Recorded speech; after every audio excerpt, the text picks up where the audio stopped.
Ballistic Gaming, Severog, Rampage, Muriel, bans all weekend long. Has to be I, bans all weekend long with those ones. I think that's pretty expected. I think we may have a Muriel going through. Rampage has also been a very strong hero. We saw that a lot on the EU side, and while we Yeah. can't really say, oh, they're going to have the same bans, these scenes are still very similar. It's the same game, and we still have some very strong heroes at the top of it. So Rampage isn't that surprising to me as a ban. It's a very strong hero, and it means that we're going to get something that you mentioned through, like the Muriel. Muriel and Revenant. Revenant right now is very strong in that competitive, in the competitive scene. Of course, Azure Rage instantly locks in Revenant. If I'm Ballistic Gaming here, I want to pick up Muriel to try and, if they're in that 2v2 lane, shield some of that poke. Muriel is such a good counter in the early game and mid game in that 2v2 lane. Kwon going to be picked up for Ballistic Gaming. Not sure if we're going to see him in the jungle or we're going to see him in that solo lane. Kwong is a fantastic solo laner right now, but also a really strong jungler as well. Faye picked up. Faye support. Do we get to see Faye support? It could be. I have a feeling it's going to be a Fey mid lane. I think we've seen a little bit too much of that. And also Yeah. Quang, I believe when you take Sevrog out of the picture, Quang actually becomes one of the most viable offlaners or solo laners as well. So I think that's a pretty obvious choice for him here, just because Sevrog's already been taken out, so Quang doesn't really have Yeah. as many threats in that lane. Grux, Zinx picked up for Azure Rage here, so I'm fully expecting to see Zinx in that support position. Zinx, we've seen a massive return of this hero in, I know pub games I've seen her in that support role. She's got a really solid stun on top of that slow, and Kitty Claws deals quite a bit of damage. It's a little bit, if you're not prepared for it, it's definitely surprising to see all that damage coming out. Murdoch picked up for Ballistic Gaming. Where do you think, if we're looking at carries here, Pith, Revenant versus Murdoch? Revenant wins, and I think Revenant right now is the top pick for the carry position. But how close is Murdoch behind that? Would you give it to Murdoch as number 2, or do you still think there's better options out there? Man, that's a rough question. I think that Wraith is still a pretty viable hero in that lane. Murdoch is definitely up there. I think we'll have to watch the matches this weekend to see really the hierarchy of carries. I definitely agree with you that Revenant is up there. Zinx may even be a very good pick as a carry as well, since she does have that utility with the stun. Yeah. I think we'll just have to wait to see where that kind of shakes out for the rest of the weekend, because we did see a lot of things on the EU side. Yeah, those EU games last week were really, really fun to watch. Muriel picked up. I think this is a solid pickup for support on the side of Ballistic Gaming. Hopefully, Shield's coming out on point, really able to deal with that Revenant and Zinx. Wraith picked up. Looks like Wraith is most likely going to be a mid laner over on the side of Azura Rage. And we're just waiting for that solo lane pick. Well, I say that Wraith could be solo. It's interesting looking at this draft. Like, I see the jungler, I see your support and carry. Who do you pick up in the solo lane position with Severog and Kwang take it? Do we see a Wukong? That would be interesting to see a Wukong. They could also put Zinx there. They already have the Zinx picked up. Maybe they decide to put her in the solo lane. I like this draft a Right. lot from Asura Rage. I feel like they've got a whole lot of choices here, and they haven't really closed any of them off with this draft, which is very important when you're trying to counterpick them, because if you don't know where a hero is going to go, it's going to be hard to guess. And with the Gideon pickup, that means we're probably going to end up seeing either the Zinx or the Revenant in the off lane. So Zinx Wraith support, or Zinx Wraith in the 2v2, Yeah. Revenant solo lane, Gideon mid, Grux jungle. That's kind of a nasty draft coming out of Azura Rage right there. Ballistic Gaming with the Fey mid lane, Murdoch. Murdoch for some reason goes in the solo lane here. No, Murdoch in the 2v2 with Muriel and a steel pickup. So this is going to be very interesting to see how these teams play these drafts. There's a lot of forms of CC on the side of Ballistic Gaming. But that being said, we now have Revenant, who has a slow and a root. Grux has a stun. Zinx has a stun. Wraith with the rewind. And we can't forget Gideon's black hole and that powerful ultimate coming out of Gideon there. So good drafts up for both of these teams here. It's going to come down to execution and who's able to execute this draft better. Looking at the draft, though, I got to give it to Azura's Rage. Revenant is just, it's a nasty, nasty hero right now. If you allow that hero to get fed, pick up that Death Crawler, you're really going to run into a world of hurt.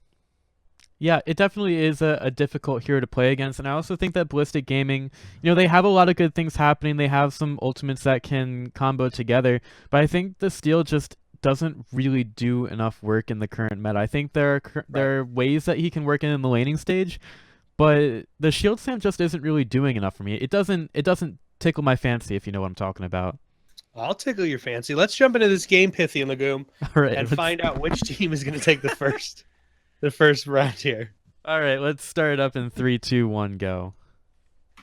Ladies and gentlemen, we are in game number 1, Asura's Rage versus Ballistic Gaming. You guys saw the draft. Now what we're going to do is introduce these teams over on the Dusk side of the map. We have Ufel on Wraith going into the carry position. Hide-A-You on Zinx will be played as support. Appy Picker on Revenant in the solo lane. Ninja is going to be in mid lane with Gideon, and Mox is going to be in the jungle on Grux. Meanwhile, for Ballistic Gaming, it's going to be Johnny Bravo playing the Quang. We've got MadBro2369. He's going to be playing the Fae over on mid. Ein Attentator is going to be handling a Murdoch. We've got Nike.TV playing the Muriel. And then finally, it's going to be a solo lane Alpha Omega on the Steel. So I think Steel is a half decent counter to Revenant. Well, is it? It's jungle. I feel Steel. like he got out of there a little bit late. I think you definitely put Steel in the lane, but with the changes to the jungle XP, you definitely can get up to a quick level 5 out of the jungle. I just think that his Ninja being very aggressive in the mid lane, he's actually going to pick up the first blood in the mid lane. There was a lot of poke coming out there. Ninja juked and jived a couple of those nettles, was able to land that space turd under the tower there and pick up a very early first blood onto Madbro here. Why do you let him do that? I mean, I apologize. Next time I'll tell Madbro to play safe. Yeah, tell him not to do that.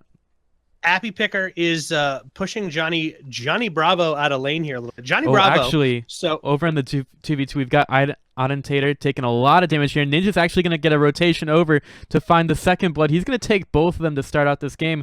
And while you were talking about the solo lane, I think that there's just not any lane, even just 2 minutes in, that Asura are losing here. Yeah, no, Azura's playing very aggressive, and I think they need to. I would love to see Appy Picker. Appy Picker needs to play aggressive, needs to make sure he can keep Johnny Bravo under this tower. He's dealing a ton of damage. I was going to talk about Kwang's change to Light of Heavens. It now lasts for like 6 seconds when you max it out. So if Johnny Bravo is able to play this early game effectively, not feed Appy Picker, I think as we rotate into that mid, he should, I'm saying should because I know how strong Revenant is, be able to punish this hero a little bit with proper rotation coming from Alpha Omega. It is a carry. He's pushed all the way under this tower. Alpha Omega has got the strong side of the jungle. He should be able to jump on this hero and hopefully punish him for playing this aggressive. Well, he should be able to punish him, but remember, it's a Steel, and I'm just not really convinced about his ability to actually punish that. I mean, he has to pretty much get up to level 5 before he's going to be too effective on the map, or else he's just taking advantage of mispositioning. And you see him going over to Appy right now, but I just don't think he's going to be able to be too effective at all. I think Appy's already sniffed this one out. Meanwhile, Moxplode, he's picked up the Shadow Plane buff. And he's in the mid lane here. Madbro doesn't... Yeah, he actually did get the green buff pop on top of him as well while he was invisible. Nice little timing on that one. And that allows Ninja, who had been taking a little bit of damage in this lane, Faye finally finding a couple of her shots here, but Ninja continues to shut that down and really dominate the mid lane. Yeah, and I think this is a big thing. Nettles, we've got really good poke coming out of Madbro as long as he's able to land those nettles. Plus that 50% slow on the side of Faye. So if he plays this smart, he can get ahead, but he's already 2 deaths down. He's a level behind Ninja. Purple buff really helping secure that kill there. This is, I mean, looking at Azura Rage, looking at these guys play, we've seen these guys in the past. We know they're a strong team. Ballistic Gaming is new for me. I haven't watched Ballistic Gaming before, so this is a new team for me. We're seeing the domination from Azura Rage already coming out. They've punished this mid lane. Appy Picker has pushed this lane really far forward, giving him quite a bit of farm. He's already rotated back. They both have their possessed Sprikens up, so they're both going to have that sustain in lane.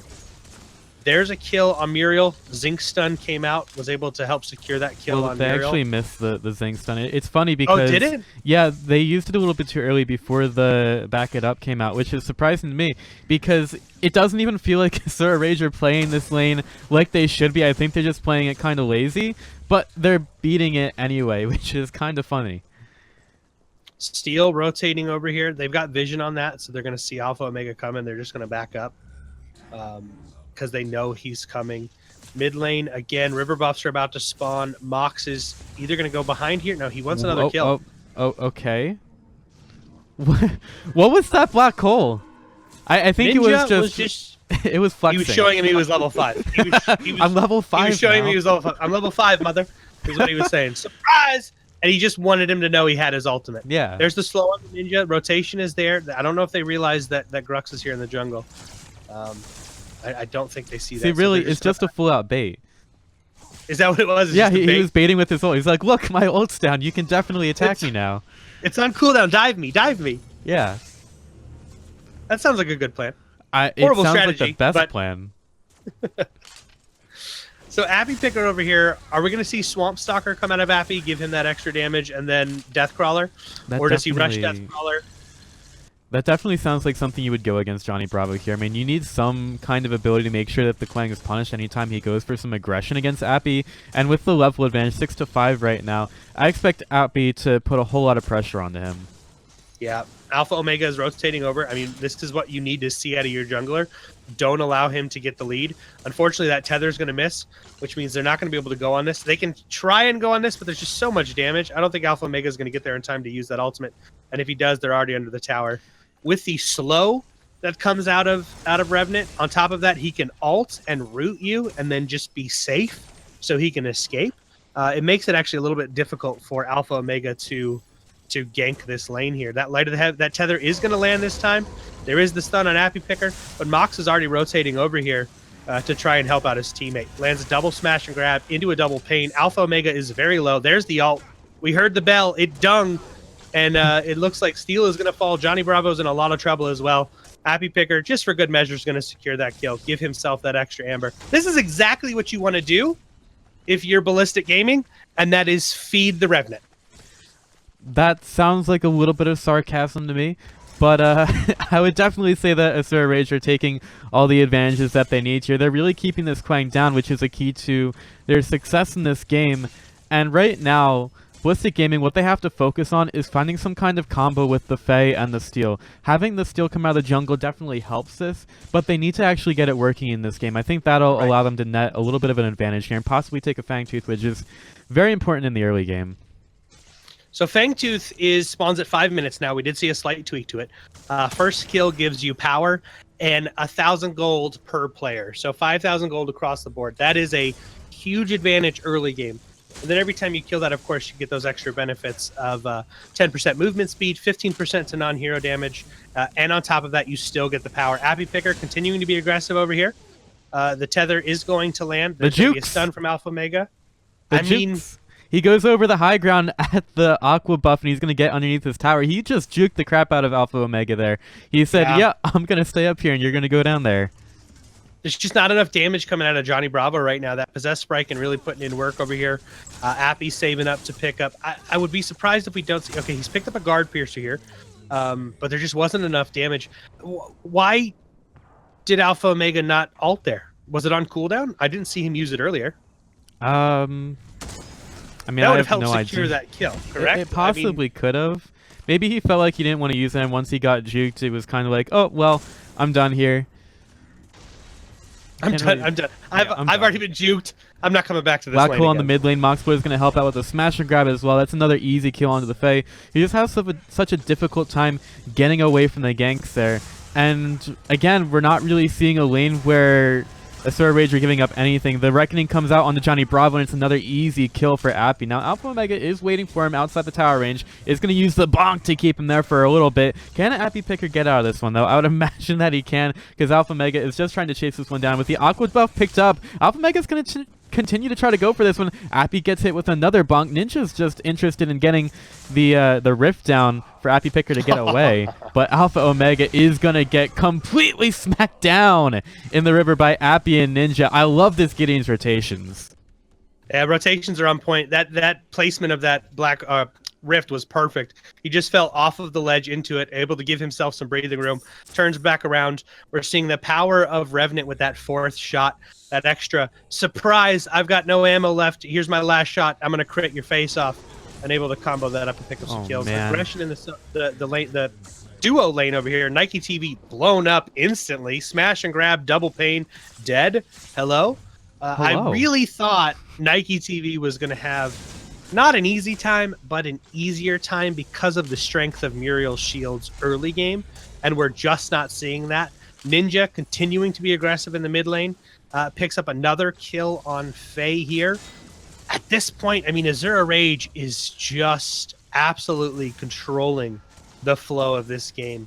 Ninja's picked up Blitz Rush. So we're going to see an Amplification Engineer build on Gideon, that's going to be a ton of damage coming out of the mid lane there. Revenant doing Revenant things, Pith.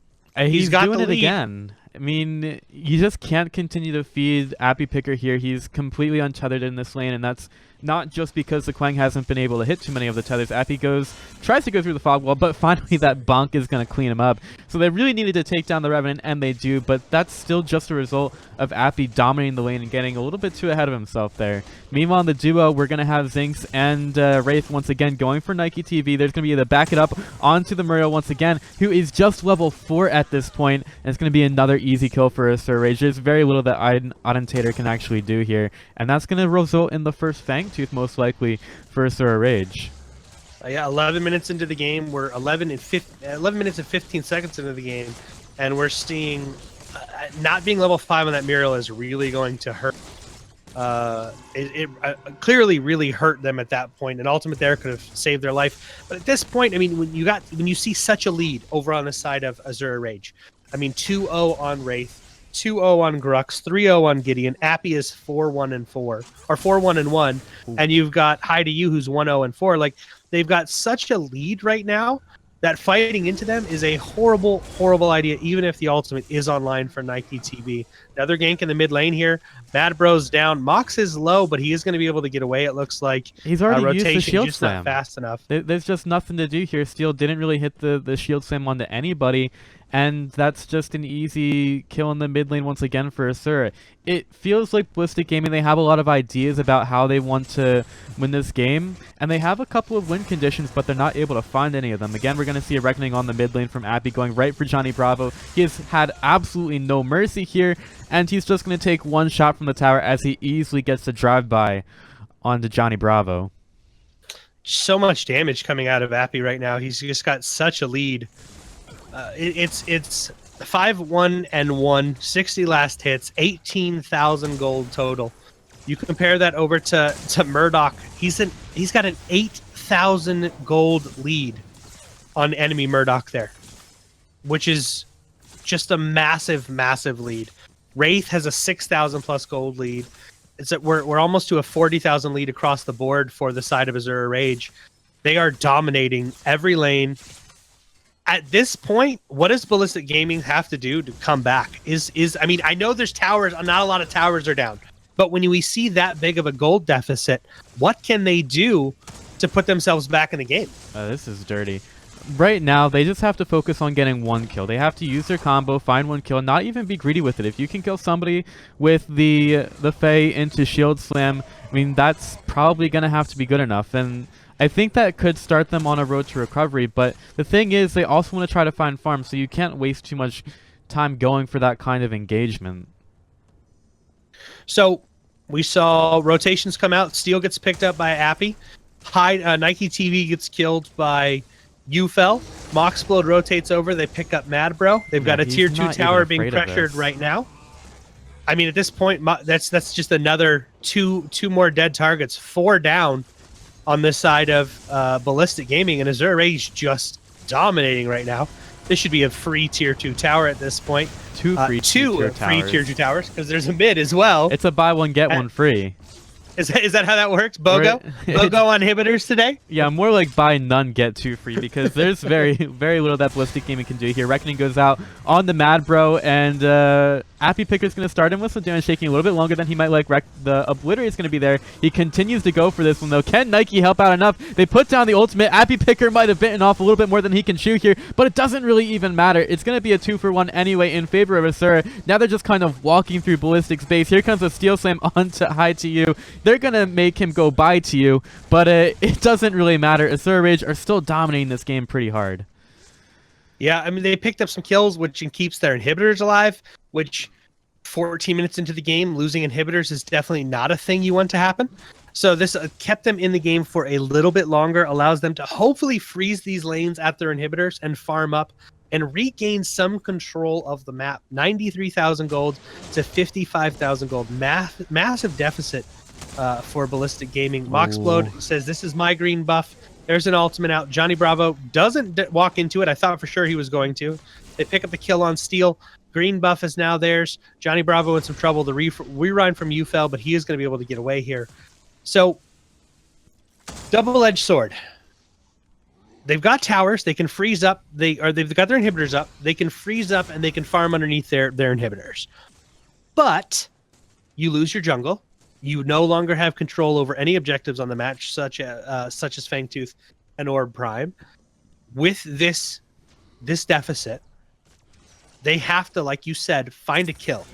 One kill at a time here and try to climb their way back up. Appy Picker for me is a target that I would recommend them going after. He's been very aggressive in this solo lane.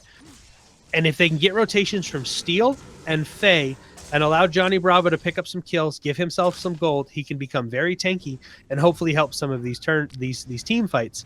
But it's just a matter of making sure they're able to kill Appy Picker and not get killed by Appy Picker. I mean, right now we're saying all these things that Ballistic Gaming could be doing to try to get themselves back on into this game, but still you have the fact that Asura Rage have taken 2 Fangtooths at this point. They have a couple of Fang Teeth, and they haven't really given up any kinds of lead. Sure, they may have dove in the towers a little bit in the base, but they're still very far ahead here, and it's not going to be long before they take the Orb Prime. No, not at all. I mean, Deathcrawler online for Appy Picker. He's also picked up his Swamp Stalker, so you're going to see him in this solo lane again. Continue to be aggressive in this solo lane. He's going to get that basic attack, deals 30 bonus damage when you have no ally hero nearby. That's exactly what he needs, is 30 extra damage on top of the Deathcrawler, which is going to give him that extra damage. You know, that 4th shot and Deathcrawler. Right now, Revenant can basically one clip just about any hero in the game if you land all 4 of your shots. Well, let's take a look. He's going after Johnny Bravo here. Appy Picker with Moxwood on the backside, but he might not even need him.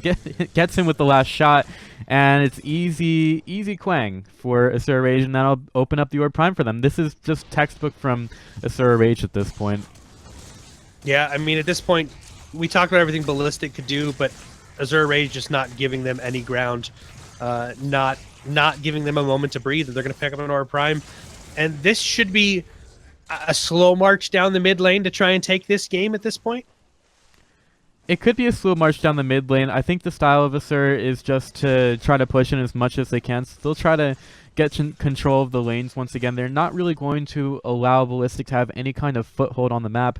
And you see this, they're just sending 2 heroes, maybe 3 down the mid lane, while the rest of them, they're just getting space elsewhere. Appy Picker's going to get an easy kill onto Audentator, and I don't really think that Muriel can get out. That was 4 shots. Muriel goes over to the mid lane to get away. That's an ROF down as well. I mean, big ultimate now being utilized, or now off of the map for Reversal of Fortune out of Nike TV. Nike TV is not level 5. Is that a bug on my end, or is Nike TV? He is He is just level 5. He's just now level 5? Well, he didn't just now get it, but he is just level 5. In any case, nice reckoning by Appy Picker. Going to find another one. UFL is untethered here. There is no ROF this time to get Nike TV away, and Ballistic Gaming have gone up against the wall and lost against Asura Rage. I mean, this was just perfect gameplay coming out of Asura Rage here. They were very aggressive in their lanes. They started off aggressive. They continued the aggression. We're seeing Appy Picker. Appy Picker got absolutely fed here. This core is at 81%. There's another ultimate of just to let them know he has it. They pick up another kill for Appy right there. He is 11, 2, and 4. I mean, I know who your pick bans are for this weekend. Like, it's going to be very clear. Is Sevarog and Rampage that strong that you allow a hero like Revenant to get through and dominate the way he's dominating right now? Well, remember that Rampage was banned by Asura, so really it was just a Sevarog taken out. And that's kind of what a draft with a bunch of very strong players does for you. If you can have those strong players, you can leave heroes like Muriel and Quang in the draft, and you're completely okay with that. You have that extra ban to get out the Rampage, and you are fine with whatever the other team is going to pick up. So I think this bodes very well for Asura Rage in the coming matches. Yeah, just a I mean, textbook at this point. They started off aggressive. They dominated the mid lane. Appy Picker was very aggressive. Not enough rotations coming out of Alpha Omega there, and Asura Rage eating Ballistic Gaming alive here. They put on their dancing shoes and they tap danced all over these guys' soul today. So good game coming out of Asura Rage. That was just game number 1. that was just a stomp by these guys right here. Pith, game number 2, the massive deficit that Ballistic Gaming had. What do they have to do in game number 2 to win? Is there anything they can do? The thing about this game was Ballistic had a very clear set of things or keys to the game that they needed to have happen in order to win. They needed to find their combos. They needed to get levels. They did neither of those, and you just kind of saw a game happen. That was just kind of Paragon, I guess, that Asura were playing here. It wasn't difficult for them at all to just kind of come in and snatch a victory, but it wasn't a bad draft necessarily. There are things that Ballistic Gaming can definitely do, like hit their combos, not lose their lanes completely. You got to win your ones. And Ballistic Gaming, they can definitely come back in game number 2 and do that, but they need to sit down, say, you know what? Let's just try it again. I don't think they need to change the draft up too much, but they can come up and change the strategy and maybe show us a better performance in game number 2. I'd like to see a different pick than Steel in the jungle, or a swap the lanes. Steel in the safe lane, Kwang in the jungle, I think would have been a better gank potential for them. But game number 2, like you said, we're going to be jumping into a game number 2 here in just a second. Guys, if you want to help support these teams, ! Matcherino in chat. Over the past year and a half, we've raised over $20,000 for the competitive scene, which is absolutely amazing. And that's been because of all of you guys. So thank you guys for your support. What we're going to do is take a quick break. We're going to jump into game number 2, Asura Rage versus Ballistic Gaming. We'll see you guys in just a minute.